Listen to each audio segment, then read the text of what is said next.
Tambaluslos, sumuko na nga ba? Sumuko na nga ba si Tambaluslos? Anong sumuko? Sumuko na sa batas? Hindi. Sumuko na ba sa politika? Kasi alam naman natin na si Tambaluslos ay matatapos na ang kanyang termino at last termer po yata yan, si Tambi. Oo, si Tambi, last termer po yata yan. Siguro, tinry naman niya yung kanyang best. Lahat siguro, ginawa niya ng paraan, magbigay ng bigas, magbigay ng ayuda, maglagay ng tarpaulin na kasi laki ng building, yung mukha niya, o hindi ba? O ayan.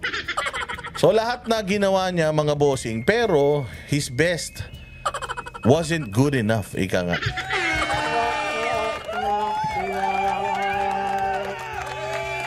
Oh, lahat na ng magic, lahat na ng paawa, lahat na ng pabait, nag-hire na di umano ng mga vloggers, troll farms para lang siya ay maiahon sa pagkakalugmok. Pero hanggang ngayon, 2 years na after niyang ipilit yung sarili niya, itlog pa rin ang grado niya. So ngayon, tinanong siya, mga bossing, kung 4% na ba siya, Drogon? Aba, tumaas na. Imagine dati 0.1. 4% na, aba, mantakin mo ilang bilyon na ginastos mo, ilang porsyento lang tinaas mo.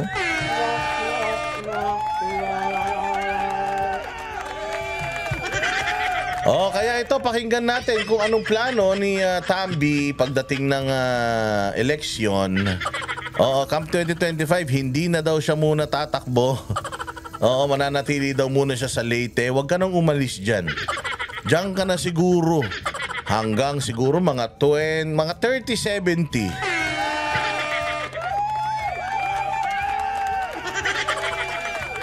Oo, ha? Sabi nila marami nang naipon galing, ay grabe naman kayo, marami nang naipon galing sa kaban. Walang maiipon yan. Binayad lahat sa ayuda eh.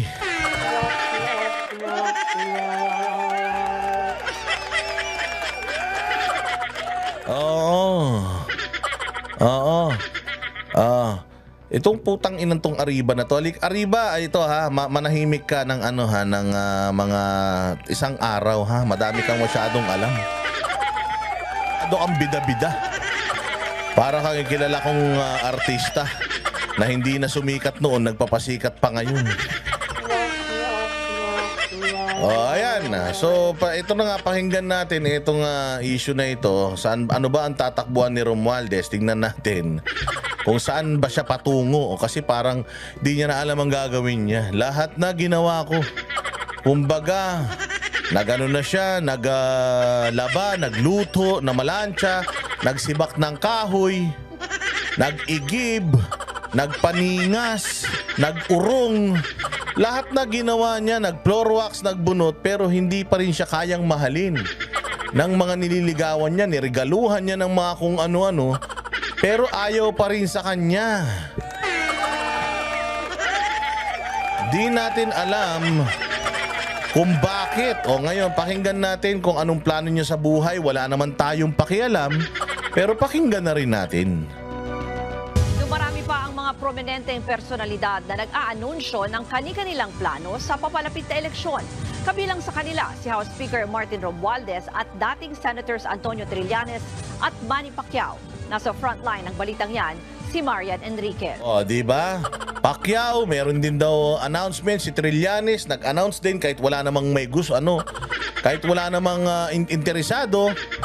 O, ayan, si Romualdez, meron din. Oh, hindi naman din interesado sa kanya, pero sige, tingnan natin. Aktibo sa pag-iikot sa iba't ibang bahagi ng bansa si House Speaker Martin Romualdez. Gaya kanina sa groundbreaking ceremony ng 13-story hemodialysis legacy building sa National Kidney and Transplant Institute o NKTI sa Quezon City.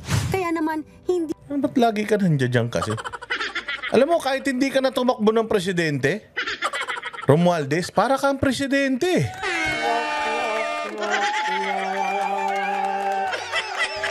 Kaya tama lang, sa 2025, huwag ka nang tumakbo. 2028, huwag ka nang tumakbo. Ganon din naman yung asta mo, para ka rin naman presidente kahit hindi ka naman nanalong presidente. Kahit congressman ka, para kang presidente. Tungkol sa bigas, nagbibigay ka ng opinyon. Tungkol sa droga, nagbibigay ka ng opinyon. Sa lahat ng bagay, nagbibigay ka ng opinyon. Wala naman may gusto ng opinyon mo. Pero ang nakakatawa, hindi ka naman dapat nagbibigay ng opinyon kasi hindi ka naman presidente.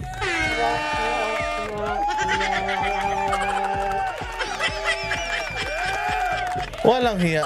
Sa totoo lang, ikaw ang presidente na hindi naman presidente, na kahit hindi naman binoto, parang presidente.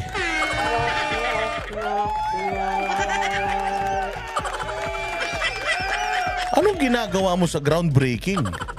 Walang hiya. Sa Quezon City yan, tinalo mo pa yung vice mayor ng Quezon City tsaka yung mayor. Ikaw yun nandiyan dyan. Pero sige, trip mo yan eh. Buhay mo yan. Bahala ka. Di maiwasang matanong siya kung may plano ba siyang tumakbong senador sa 2025. Ang sagot ni Romualdez, Siguro mananatili muna ako sa first district ng Leyte and I'll just do my work kasi marami pang kailangan itatapos ko dyan sa first district ng Leyte. Marami pa? Magko-congressman siya ulit sa first district. Marami pa marami pa kayong kukunin na hindi niyo pa nakukuha, ganun. Walang yan, tagal-tagal nyo na dyan Tagal-tagal nyo na dyan. Yung probinsya nyo parang, yung iba umunlad na, yung probinsya nyo ganun pa rin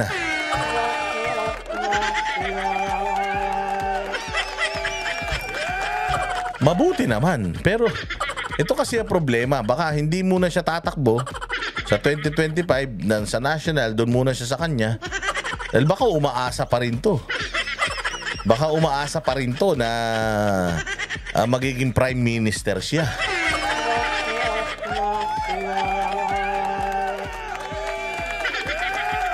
Sabi nga ni Jane Bramblett, dapat sa Tacloban siya nagpapabango. Bako-bako yung balwarte niya. Ayun na nga. Kaya nga marami pa silang mga sisirain mga kalsada ron. Kaya siguro gusto niya doon pa rin. Sige, diretso. strategic daw para kay Romualdez kung mananatili siya sa kanyang pwesto. Ayon sa isang political analyst, malaking bagay kung may pagpapatuloy ni Romualdez ang pagiging speaker ng Kongreso, lalo kung may plano siyang tumakbo sa mas mataas na posisyon sa 2028 presidential elections. Ganun ba yun kapag ikaw ba speaker ngayon, tapos panibagong tawag dyan, house, di ba? Siyempre, di ba, magbobotohan ng congressman ngayon. So, magbabago yung mga congressman. So, ang tanong, siya pa rin ba yun? Halimbawa, nanalo siya, tapos siya pa rin ang speaker? Hindi ba dapat pinagbobotohan pa rin yan? Tinanong ko kung may balak bang magpresidente si Romualdez. Maikli ang kanyang naging tugon. Matagal pa yun. Matagal pa. Tagbutang pakipot.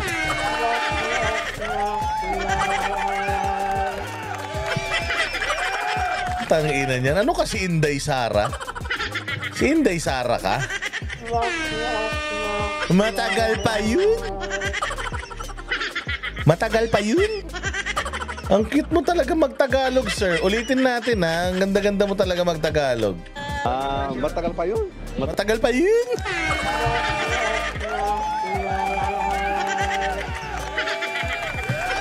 Ang inang mukha yan. Pa-cute ang puto. Sir, pwede naman sabihin na, wala pa sa isip ko yun. Tsaka wala, kasi nga, ngayon nga, dito nga lang ako muna, focus muna ako sa trabaho ko. Ganun sagot sana, matagal pa yun. Ang ina, bigla siya nagisingkit, bigla lumiit yung labi niya, matagal pa yun. Walang hiya talaga si Tambi, Pwede naman, ewan ko rito. Pero, alam mo, ibig sabihin, may pangarap talaga. Diba? Matagal pa yun. Kasi kung talagang walang pangarap to, sasabihin nito, wala akong plano. Sa ngayon, wala pa. Di ko iniisip yan. Hindi ko iniisip yan. Kung ngayon, tatanungin ako, tatakbo hindi. Hindi natin alam in the future. Pero ngayon, mahirap maging presidente, di ba? Matagal pa yun. Para kay Kay political analyst Professor Froilan Calilo, more logical route din para kay Romualdez ang bumalik sa Leyte kaysa tumakbo bilang senador. Oo, kasi sa buong Pilipinas, Romualdez, kahit ang dami mong binigay na ayuda, hindi ka kilala. Kilala ka lang dyan sa probinsya nyo. At saka muhing-muhi talaga tao sa'yo. Bakit? Mas madalas pang nakikita yung mukha mo kaysa sa mukha ng presidente. Kaya alam mo rin for a fact na magsasayang ka lang ng pera tapos mawawalan ka ng pwesto kapag tumakbo ka ng senador ngayong 2025, ganid kayo sa kapangyarihan hindi pa pwedeng mawala kayo sa posisyon. Kaya nung nakita nyo, putang ina niyan, mismong sa top 10, top 20, wala yung pangalan mo sa pagkasenador. So ibig sabihin, ganun kabulok yung rating mo to the point na hindi ka man lang naiisip ng tao pagka senatoriables ang pinag-uusapan. Ay mantakin nyo, 12 lang yan. Kung wala ka sa top 20, sa dami ng ibinigay mong ayuda, may problema ka talaga. So kaya, pinaka-ideal na siya ay maging congressman na lang, at least nasa posisyon pa rin siya. Tapos kung masyadong malalim yung ugat niya dyan sa speakership sa Congress, then pagbalik niya, speaker pa rin siya, mas makapangyarihan pa rin siya kaysa sa mga normal na senador. Diba? So, yun. Sige, diretso. Giging mas masikip na raw kasi ang labanan para sa Senado. Mas masikip na talaga sa Senado, ang laki mo. Ang dami nyo na malalaki tiyan dyan. Tsaka hindi ka dapat dyan. Sa bagay, wala nang pumalit kay Drilon, ikaw na lang siguro. Pag napunta ka dyan, baka matulog ka lang din na matulog dyan. Walang June na yan. Darating na midterm elections. Pagka nag-elevate siya sa Senado, talagang mawawala sa kanya yung pang-apat na pinakapakapangyarihang posisyon sa ating bansa.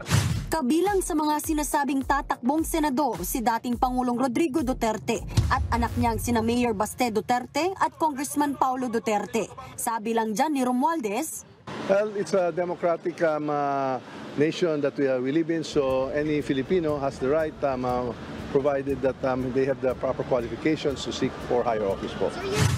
Kinang mukha yan, no? Alam mo sinungaling,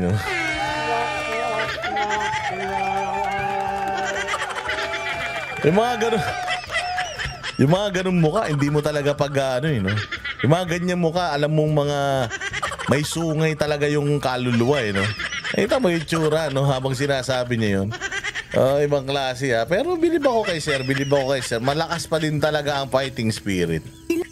BP Sara, nagsalita na kaugnay sa iba't ibang issue matapos magbitaw sa gabinete. So ito, panoorin natin. Here para sa ating mga party. Wait lang, hindi ko ata na normal yan, okay?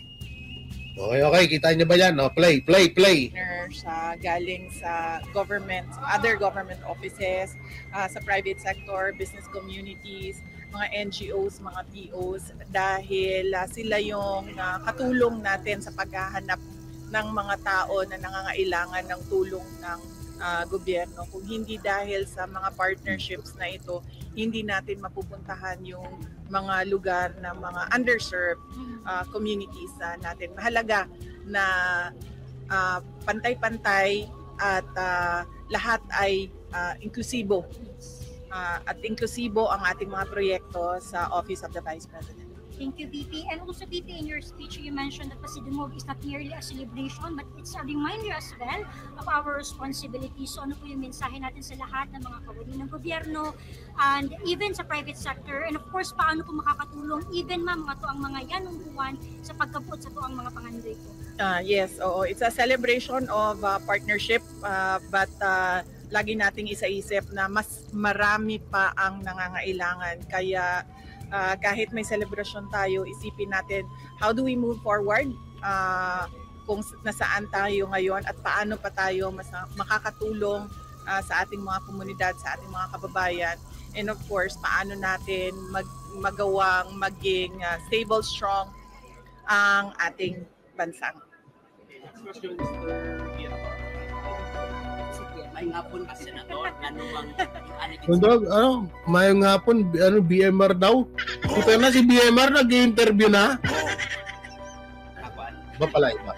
Yes, sa ako ang pagkahibalo, kung istoryahon na ako ang grupo ni former President Duterte, musulti sila nga gaandam sila magdagan.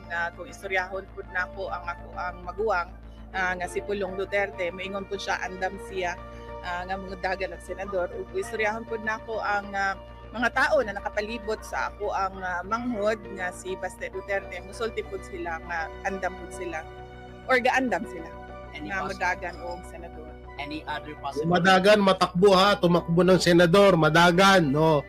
Ano niyo naiintindihan? Pabor daw. Lahat ng nakapaikot sa kuya niya, kay Pulong, kay Mayor Basti Duterte, kay PRD, lahat yun ay pabor na tumakbo bilang senador ang kanyang mga kapatid at kanyang ama. Okay, palakpakan. I-translate ko lang ng mabilisan sa inyo ha. Kasi baka hindi niyo ma-entende ha. Gago! Oo, Bisaya din ako. Makasabot ka ng Bisaya, dili, hindi. Oh, kay Balo lang ako konti. Oh, kay Balo konti lang.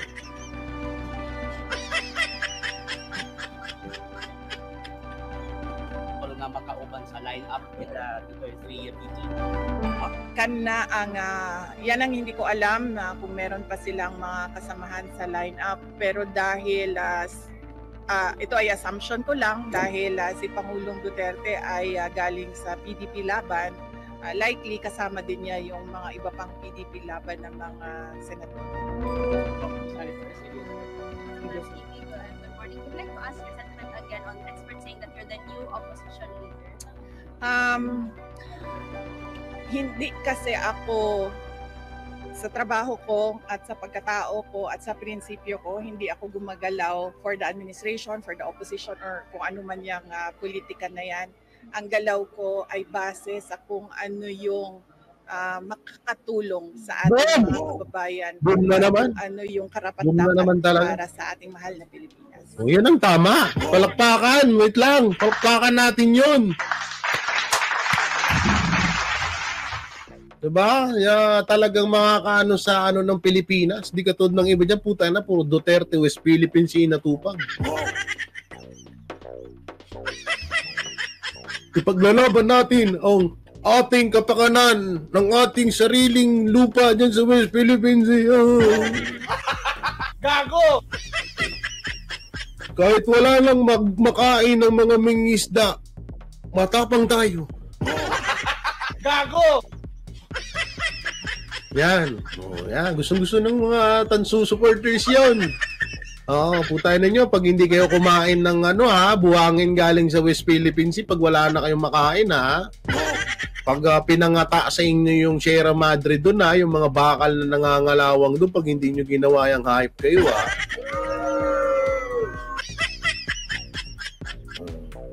Puta na, tanggol ng tanggol, yun. BBM! Mabuhay ka, BBM. Wala na kaming makain. Kainin nyo ngayon yung buhangin doon sa West Philippines, eh.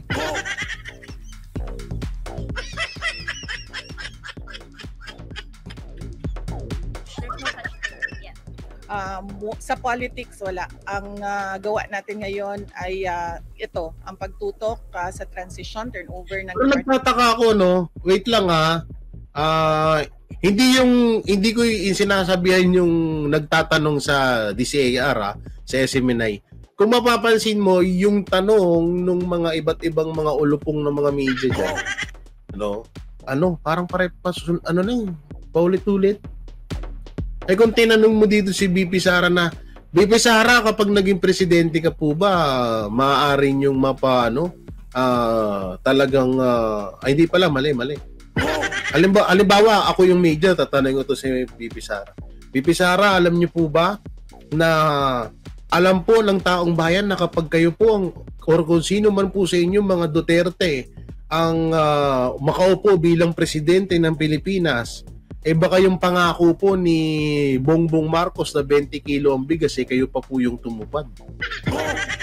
Masama nun, no? Di alam nyo, ito naiisip ko, Ang masama nun, no, pag naging presidente si BP Sara o kaya si Mayor Basti Duterte, yung sinasabi nilang 20 kilos na bigas or yung pagbaba ng presyo ng mga bilihin dito sa Pilipinas, puta na, Duterte pa pala ang makakagawa ulit, no? Ang sakit kaya, ano, no?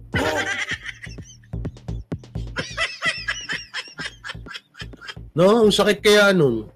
So, na, iba yung nangako, iba gumawa. Gago! Tapos, yung gumawa pa, yung todo siraan ng administrasyong Marcos. Ang saklap nun. Gago! Ang saklap nun, guys. Jay, paglaban natin ng kabutihan at buhangin sa West Philippine Sea. Hindi, paglaban lang nila yung Sierra Madre doon. O kapag wala na silang mga makain, ngatin nila. Gago! Ngatin nila yun. Oo, ibagay sa kanila yun. Gold ba ang West Philippine Sea? Hindi kasi, ganito, ang katwiran kasi ni Bongbong Marcos, kapag pinaglaban niya ang West Philippine Sea, pababa ang presyo ng bigas. Gago! Diba? Kapag pinaglaban ni Bongbong Marcos ang West Philippine Sea, hindi nyo ba napapansin? Hindi nyo ba nararamdaman na bumababa ang presyo ng bigas? Kasi nga, ang ipapakain sa mga supporters niya pag naubos na yung budget dito sa Pilipinas, yung buhangin sa West Philippine Sea. Saklap nun, no? Puta na, isasabak na kayo sa gera. Isasabak na kayo sa gera ng administrasyon. Tapos ipapakain pa sa inyo yung buhangin ng West Philippine Sea. Saklap nun. Ako kung sakaling magkagera, lipad ako ng Davao. Alam ko dun, safe ako eh. So, no? Dito Di promise na panaginipan ko to. Puta na kasi to si Marlica, puro fake news eh. Bubombahin na daw tayo. Nasama sa panaginip ko yun.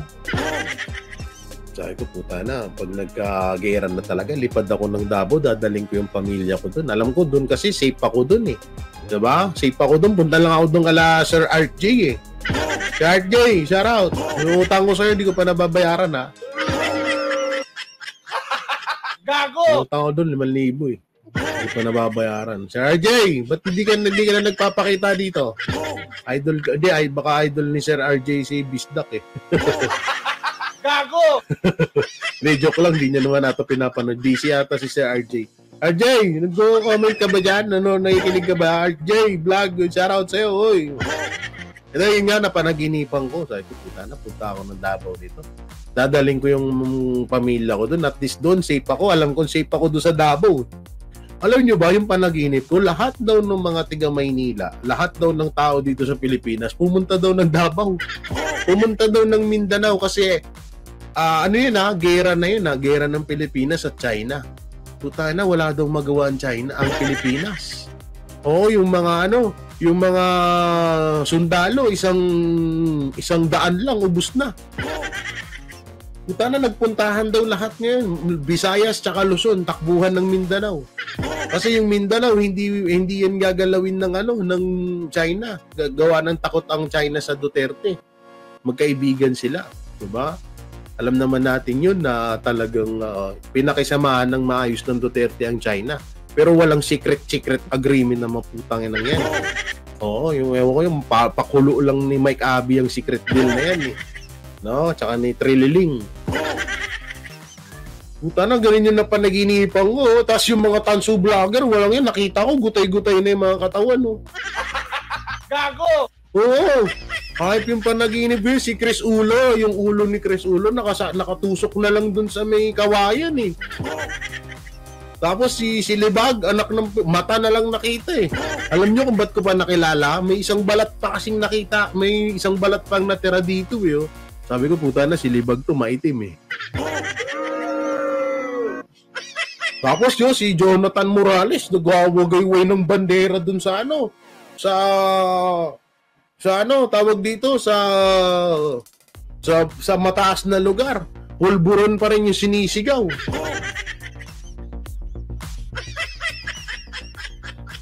Oo, gano'n. Ngayon ganun yung panaginipan ko.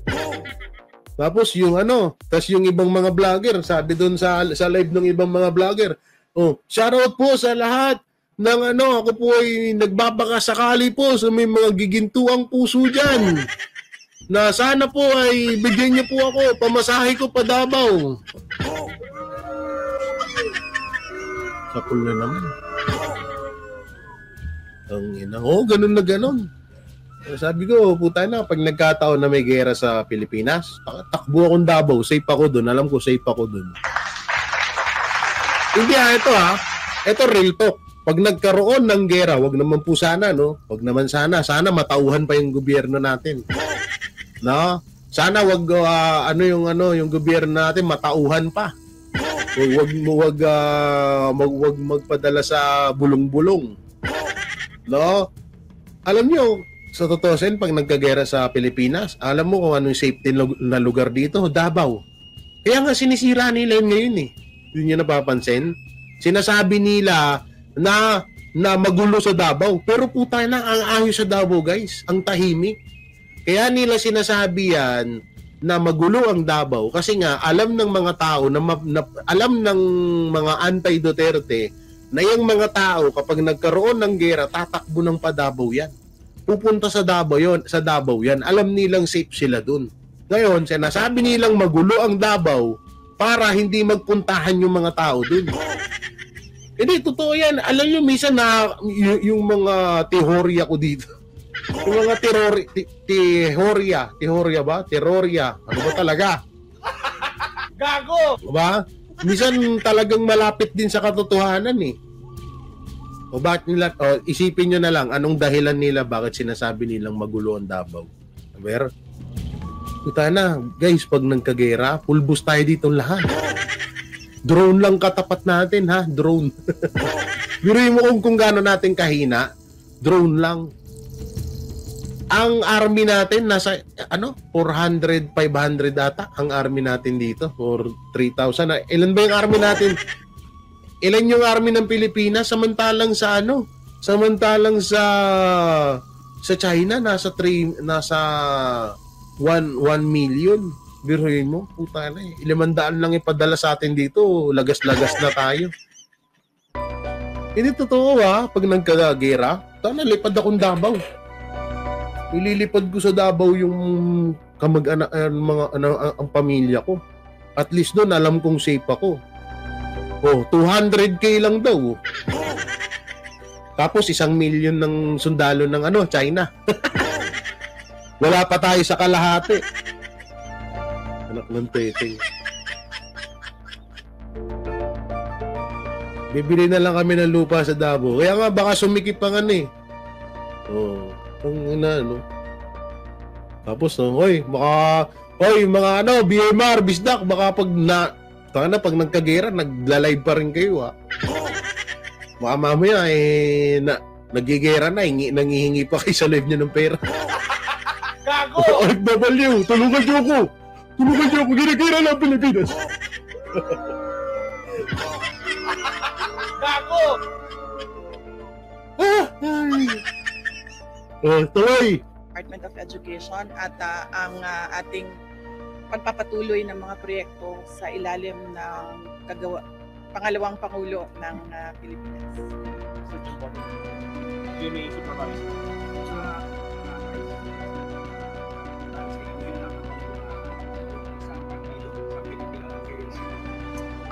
Dili ko miyembro sa PDP laban. So as of now, wala ko'y national political party.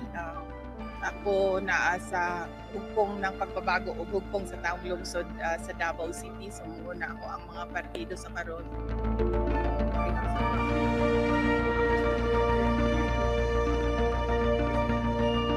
Nadunggan ako nga niya siya. Nandunggan ako nga niya siya sa Cebu o naapod siya dinhi sa hotel. Wala mi nagsabot. Dugay na ni ang amuang pasidungog nga naplano. Dugay na pud mi naghatag og invitations and wala ko kibalo kung unsa ang tuyo ni President Duterte dinhi sa Cebu karon. Wala. Morning ang aduha atong session for pasidungog, isa sa buntag, first batch, and then sa second batch karong hapon, and then mo balik ko og Manila para sa Mr. Janaro, what TV5? Just like to ask lang po, if DBP po is DBM as a proposed budget, 6.3 trillion pesos proposed budget for 2025. And I would just like to ask if you are still seeking fiscal liquidity for from the Congress for the OVP. For the Office of the Vice President, no, wala kaming proposal ng confidential funds for this year. Naiinlove na ako. Thank you. Ganda ni VP Wala na ako nag-recommend ng ng new secretary for the Department of Education tungod dahil ang posisyon ng secretary ay sa position of trust and confidence of the appointing power of the appointing authority, which is the president. So dapat talaga yan pinili ng Pangulo dahil dapat yan pinagkakatiwalaan ng Pangulo. Yes. One last po, present po ba tayo sa Nagkakatiwalaan si Lenny. Di ba sabi ni Ma'am Chitars?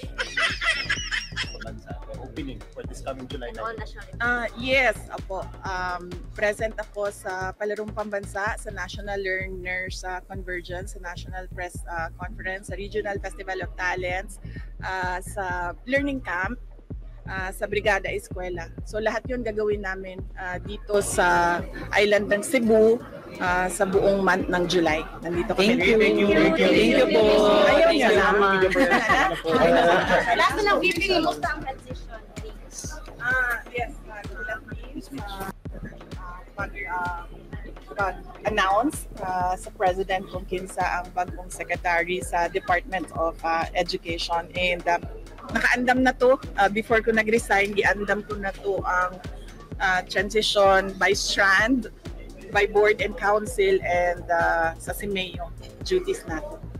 Thank you. Thank you, ma'am. Thank you. Yan ha, liwanag nun ha. Thank you, VP Sara. Tuloy na talaga siguro. Marami talagang iyak dito.